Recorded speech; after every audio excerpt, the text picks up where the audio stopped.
নমস্কার, আমি বন্দনা। আমার কিচেনে আপনাদের সবাইকে স্বাগত জানাই। আবারও এসে হাজির হয়েছি ভেজ আলুর দমের কাশ্মীরি আলুর দমের একটি রেসিপি নিয়ে। আজকের রেসিপি কাশ্মীরি আলুর দম, সাথে রয়েছে চিকেন মোগলাই পরোটা। কাশ্মীরি আলুর দম তৈরি করতে এখানে আমি নিয়েছি আলু আমি কেটে নিয়েছি, তারপর আমি সেদ্ধ করে নিয়েছি।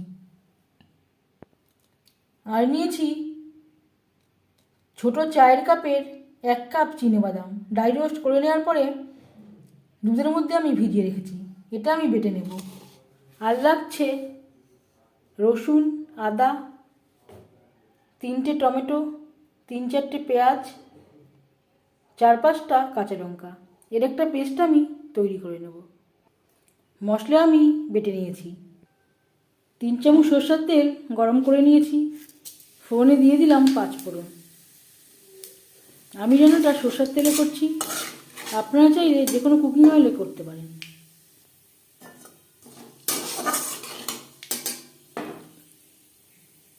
দশ 15 সেকেন্ড 5 ফোড়ন ভেজে নেওয়ার পর দিয়ে দেবো মশলার পেস্ট।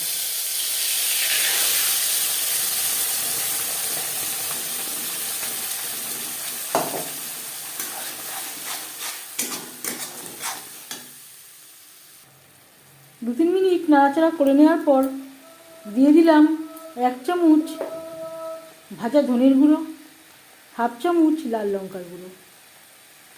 এটা আমি ঝালের জন্য ব্যবহার করছি। হলুদের গুঁড়ো।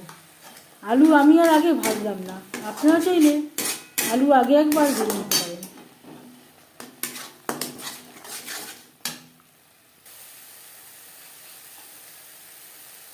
স্বাদ মতো লবণ, আর দিয়ে দেব মশলা ধোয়া জল, যাতে পুরো মশলাটাই অ্যাড করতে পারি।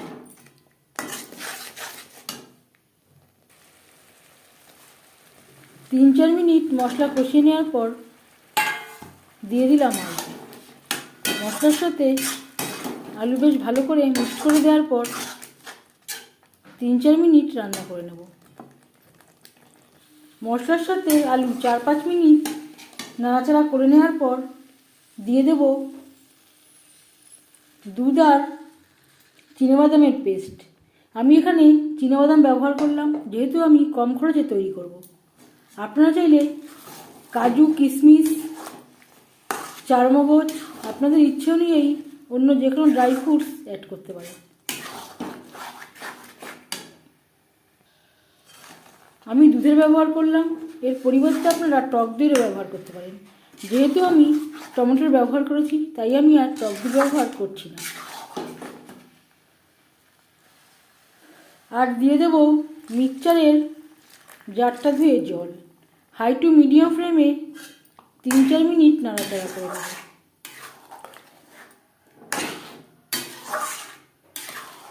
এইভাবে নাড়াচাড়া করে দিতে হবে, না হলে যেহেতু বাদাম রয়েছে তলা লেগে যাওয়ার সম্ভাবনা থাকতে পারে।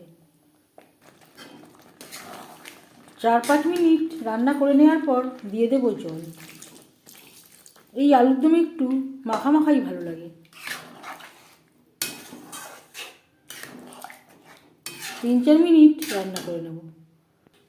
আর দিয়ে দেব মটরশুঁটি। মটরশুঁটি আমি লবণ হলুদ দিয়ে ভেজে নিয়েছি, আমার আগে দিতে মনে ছিল না।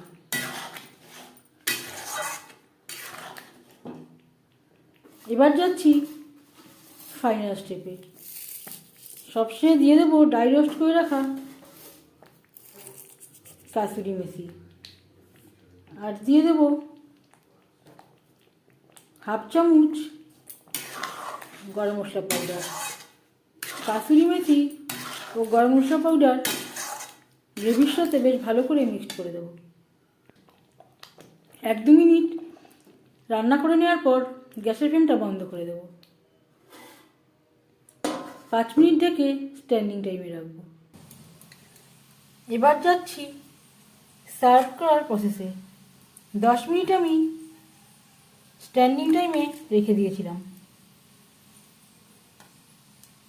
আপনারা যদি কাজুর ব্যবহার করেন স্বাদটা অবশ্যই এর থেকেও বেশি ভালো হবে।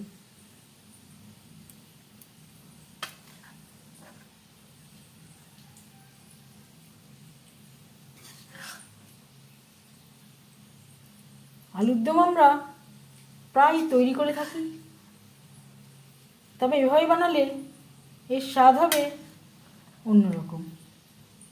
যদি আপনারা নিরামিষের দিন তৈরি করেন তাহলে পেঁয়াজ রসুন ছাড়াও তৈরি করতে পারেন সেম প্রসেসে।